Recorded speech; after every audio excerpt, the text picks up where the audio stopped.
Last video में हमने आई structure को अच्छे से समझा था और आज के इस वीडियो में हम आई ड्राइंग की स्टेप बाय स्टेप प्रोसेस को अच्छे से समझेंगे। Hello friends, my name is Ayushi. I hope आपने लास्ट वाला वीडियो देखा हो। अगर नहीं देखा है तो पहले वो वीडियो देखिएगा, देन इस वीडियो पे आइएगा। बिकॉज अगर आप आई स्ट्रक्चर को समझ के फिर आई ड्राइंग करेंगे तो आपके ड्राइंग में ज़्यादा अच्छा इंप्रूवमेंट आ पाएगा। जो बेसिक मिस्टेक्स है उसको आप अवॉइड कर पाएंगे। सो चलिए अब हम स्टार्ट करते हैं आई ड्राइंग की step by step process. Let's start. सबसे पहले सर्कल बना के उसके डायमीटर्स को चेक करेंगे। सर्कल हमारा बिल्कुल परफेक्ट होना चाहिए। ये सर्कल हमारा आई बॉल को रिप्रेजेंट करेगा और इसके अंदर हम उसके बाद में एक सेंटर लाइन ड्रॉ करेंगे जो कि हमारी आई की सेंटर लाइन होती है। देन जो हमने लास्ट वीडियो में जो देखा था आई स्ट्रक्चर वाले वीडियो में, उसकी जो प्लेन्स है, आई लीड्स की जो प्लेन्स है वो हम ड्रॉ करेंगे। ब्लॉकिंग का यूज़ करके पूरी आई का सिंप्लीफिकेशन करेंगे।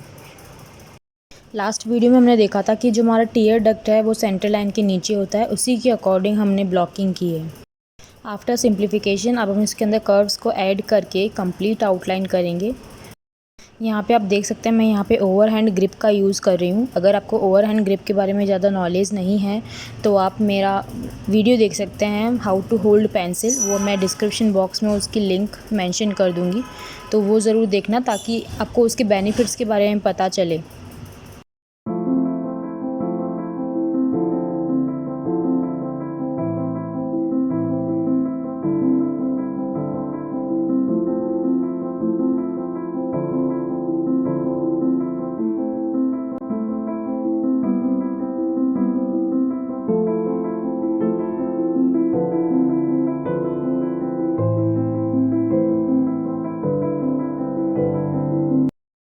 आइरिस बनाते वक्त आप कंप्लीट सर्कल बनाना सबसे पहले, ताकि जो सर्कल की पोजीशन हो वो सही जगह पर हो और बिल्कुल परफेक्ट आपका जो आइरिस है उसका शेप निकल के आए। उसके बाद में जो एक्स्ट्रा पोर्शन है वो आप इरेज कर सकते हो, बट स्टार्टिंग में आप कंप्लीट सर्कल बनाएंगे तो ज़्यादा बेटर रिजल्ट आएगा। आफ्टर आउटलाइन अब हम इसके अंदर 2 वैल्यूज़ ऐड करेंगे, 1 value for shadows and 1 value for light. तो जितने भी पेपर वाइट एरिया है वो हमारे लाइट पार्ट को रिप्रेजेंट करेगा और जो बाकी का हमने जो शेडो एरिया रखा है, जो ग्रे टोन है, वो शेडो एरिया को रिप्रेजेंट करेगा।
आफ्टर 2 वैल्यू स्टेप अब हम इसके अंदर डार्केस्ट वैल्यू ऐड करेंगे। आई के अंदर हमें जहाँ जहाँ पे डार्केस्ट वैल्यू नज़र आती है वो हम इसके अंदर ऐड करेंगे।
जो लिम्बस है उसको हम बिल्कुल डार्क, जैसे कि रेफरेंस में है उस तरह से डार्क करेंगे, बट शार्प नहीं करेंगे। ये मैंने बिगनर्स की ड्राइंग में काफ़ी मिस्टेक देखी है कि वो लिम्बस को बहुत डार्क तो करते हैं, साथ में बहुत शार्प भी कर देते हैं।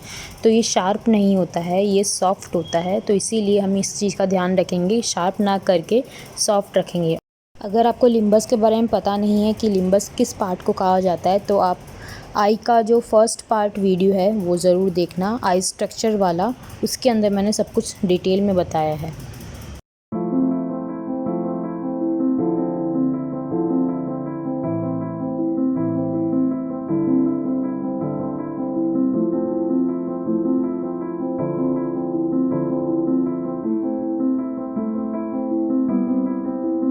आफ्टर डार्क वैल्यूज़ अब हम इसके अंदर मिड टोन्स ऐड करेंगे।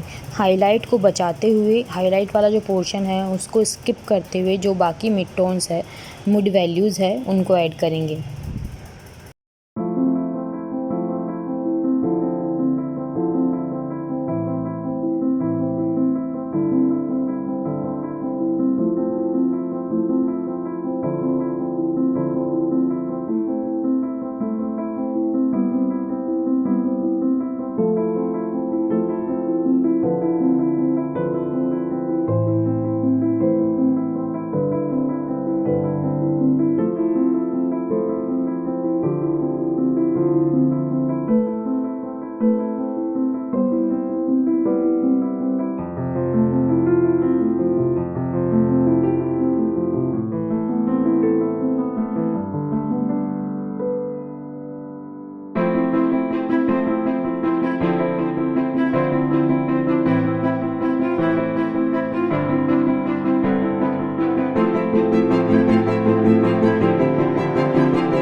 आप एक चीज़ को ध्यान से ऑब्ज़र्व कीजिए कि मैं पेंसिल को कहाँ कहाँ कैसे कैसे रोटेट कर रही हूँ। जैसे जैसे आई का शेप चेंज हो रहा है, उसका स्ट्रक्चर, उसका जो सरफेस चेंज हो रहा है, जिस एंगल में सरफेस मूव हो रहा है उसी एंगल में मेरी पेंसिल भी रोटेट हो रही है, उसी एंगल में मेरी पेंसिल के स्ट्रोक्स है वो चल रहे हैं। तो ये चीज़ आपको ध्यान रखनी है कि जैसे जैसे आपका ऑब्जेक्ट का सरफेस चेंज होता है, ये केवल आई में ही अप्लाई नहीं होता है। कोई भी आप कुछ भी ड्रॉ कर रहे हो, स्टिल लाइफ या फिर फीचर्स या कुछ भी आप एनीथिंग जो भी आप ड्रॉ कर रहे हो, उसका जो सरफेस जैसे जैसे चेंज होगा, सरफेस का एंगल जैसे जैसे चेंज होगा, वैसे वैसे आपका जो पेंसिल है, पेंसिल का एंगल भी, पेंसिल किस डायरेक्शन में आप मूव कर रहे हो वो भी उसी तरह चेंज होगा, ताकि एक 3D इफ़ेक्ट वहाँ से क्रिएट हो सके।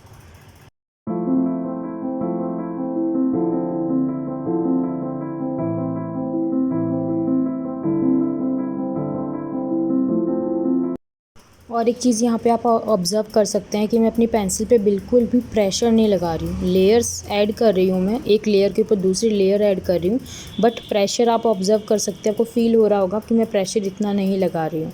तो ये चीज़ आपको ध्यान रखना है। अगर आपको डार्क भी करना है कोई एरिया, तो वहाँ पे प्रेशर ज़्यादा ना लगा के लेयर्स मल्टीपल टाइम ऐड कीजिए, ताकि आपका जो पेपर है वो ख़राब ना हो, उसका सरफेस ख़राब ना हो, पेपर फ्रेश रहे और आपका जो वैल्यू है वो ज़्यादा अट्रैक्टिव तरीके से आप क्रिएट कर पाओ। प्रेशर लगाओगे तो पेपर भी डैमेज होगा और उतना अट्रैक्टिव इफ़ेक्ट नहीं आ पाएगा।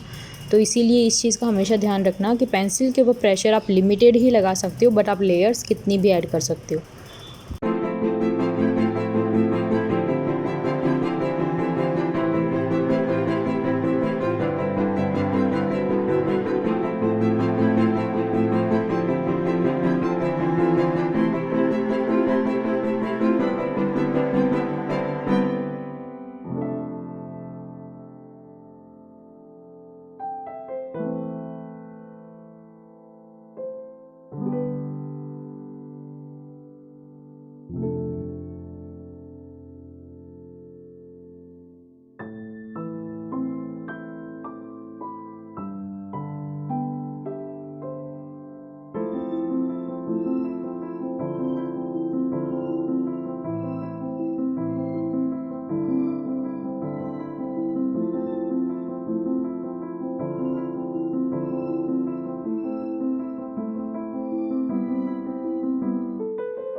अब मैं आईब्रो के हेयर के लिए स्ट्रोक्स लगा रही हूँ, लेकिन आप वो स्ट्रोक्स भी देख सकते हैं कि बिल्कुल स्मूथ है।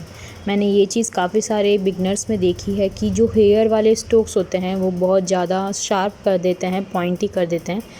तो ऐसा नहीं होगा, आप हेयर्स को बिल्कुल स्मूथ बनाइए, क्योंकि हम किसी की आई को, किसी के हेयर्स को बिल्कुल पास में जाके जूम करके नहीं देखते हैं, हम दूर से उसका टोटल फेस देखते हैं। तो हमें जितने वो शार्प रियल में होते हैं उतने शार्प हमें नज़र नहीं आते हैं वो। तो ये चीज़ आप हमेशा ध्यान रखिएगा कि अगर आप बिल्कुल पॉइंटी उनको बनाएंगे, बिल्कुल शार्प उनकी एजेस को बनाएंगे, तो वो इतना अच्छा इफ़ेक्ट नहीं देगा, इतना रियलिज़म वाला वो इफ़ेक्ट नहीं देगा। तो इसीलिए हमेशा सॉफ्ट बनाइए, एक एक स्ट्रोक लगाइए जहाँ जहाँ पर एक एक है। जहाँ पे ग्रुप्स में है, जैसे कि मैंने यहाँ पे जो ब्लैक पार्ट आपको दिख रहा है वहाँ पे वो हेयर ग्रुप में है, तो मैंने वहाँ ग्रुप में दिखाया है। जो ऊपर नीचे थोड़े थोड़े सिंगल सिंगल हेयर है वहाँ मैंने सिंगल सिंगल भी दिखाए हैं, लेकिन कोई भी हेयर यहाँ पे शार्प नहीं है, सभी यहाँ पे सबकी एजेस सॉफ्ट है। तो इस चीज़ का आपको ध्यान रखना है।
यहाँ पे आप देख सकते हैं कि मैं ज़्यादा डिटेलिंग में ना जाके, डिटेल्स को ना देख के मैं केवल वैल्यूज़ पे फोकस कर रही हूँ। तो अगर आप भी इसी तरह से करेंगे, केवल वैल्यूज़ के ऊपर फोकस करेंगे, तो आपकी वैल्यू अगर सही जगह पे होगी, सही वैल्यू सही जगह पे होगी, तो आप कोई भी ड्राइंग करें वो रियलिज़म वाला इफ़ेक्ट देगी ही देगी। लेकिन अगर आप केवल डिटेल्स पे ध्यान दे के वैल्यू पे फोकस नहीं करेंगे तो इतना अच्छा इफ़ेक्ट नहीं आ पाएगा। तो इसीलिए हमेशा सबसे पहले वैल्यूज़ को इम्पोर्टेंस दीजिए, उसके बाद में आप डिटेल अगर ऐड करना चाहते हैं तो वो काफ़ी बाद का सब्जेक्ट है। तो इसलिए स्टार्टिंग में केवल वैल्यूज़ को कंसंट्रेट कीजिए, वैल्यूज़ के ऊपर फोकस कीजिए। जब आपको लगे कि आपकी वैल्यू बिल्कुल सही जगह पर आपने पुट की है, सही वैल्यू सही जगह पर पुट की है, उसके बाद में आप डिटेल पे फोकस कर सकते हैं। और मेरा सजेशन ये है कि आप स्टार्टिंग में डिटेलिंग पे जाइए ही मत, उनको उसके ऊपर फोकस मत कीजिए, केवल वैल्यू को इम्पोर्टेंस दीजिए। आउटलाइन वैल्यू जो आपकी मेन सब्जेक्ट हैं उन चीज़ को इम्पोर्टेंट दीजिए, बाकी चीज़ों को इम्पोर्टेंस इतना मत दीजिए। जब आपको लगे कि आपकी वैल्यू हर ड्राइंग में सही जगह पर सही आप वैल्यू पुट करने लगे हो, आपकी आउटलाइन सही आने लगी है, आपकी बेसिक चीज़ें सही होने लगी है, देन आप डिटेलिंग में जा सकते हैं।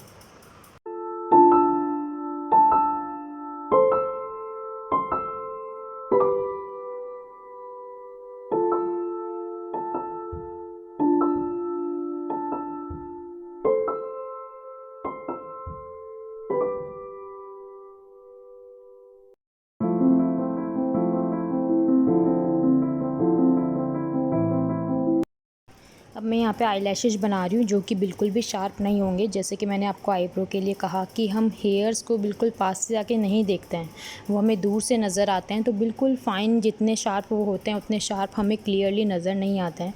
स्पेशली आईलैशेस के हेयर ग्रुप में नज़र आते हैं। तो सिंगल सिंगल जब हम बिगनर्स बनाते हैं, बिल्कुल सिंगल सिंगल स्ट्रोक्स देते हैं शार्प, जो कि बिल्कुल गलत होता है।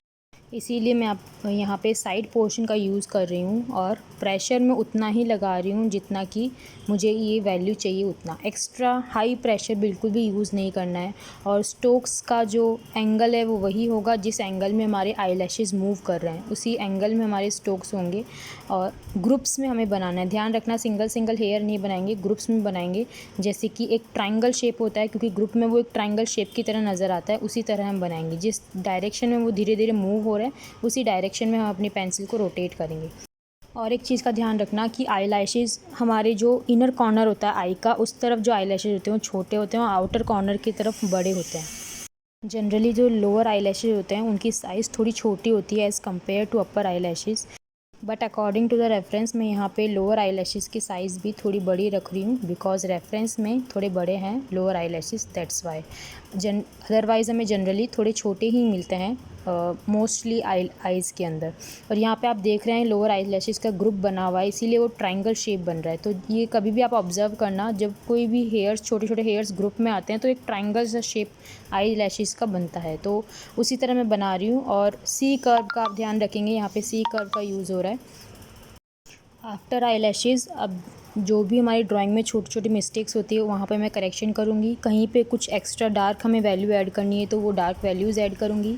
किसी एजेस को अगर हमें शार्प करना है तो वहाँ पे मैं शार्प एजेस को ऐड करूँगी।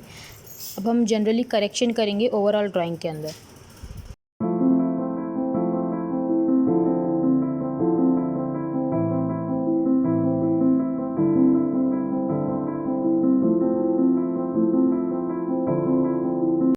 नाउ लास्ट स्टेप है हमारा हाइलाइट्स का। अब कहीं कहीं हाइलाइट्स हमारे कवर हो चुके हैं, वैसे तो हमने हाइलाइट्स को कवर नहीं किया था पेंसिल से, बट अगर कहीं कहीं कवर हो चुके हैं तो हम हाइलाइट्स को डिफ़ाइन करेंगे। जहाँ पर भी हमारे हाइलाइट्स हैं उनको डिफ़ाइन करेंगे, कहीं वैल्यू ऐड करनी है ताकि हमारे हाईलाइट और ज़्यादा हाईलाइट कर सकें, वहाँ पर हम वैल्यूज़ भी ऐड करेंगे। सो लास्ट स्टेप हमारा होता है हाईलाइट का।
तो ये था आज का हमारा वीडियो। आई होप आपको हर एक प्रोसेस, हर एक स्टेप अच्छे से समझ में आई हो। और अगर किसी स्टेप में कोई भी डाउट है तो प्लीज़ कमेंट सेक्शन में मेंशन करके मुझसे डाउट ज़रूर क्लियर कीजिएगा। अगर आपका कोई सजेशन है, कुछ फीडबैक है तो वो भी ज़रूर मेंशन कीजिएगा। एंड जो हमारा नेक्स्ट वीक वीडियो आएगा वो नोज़ को लेके होगा, उसके अंदर हम नोज़ स्ट्रक्चर के बारे में बात करेंगे। Thank you.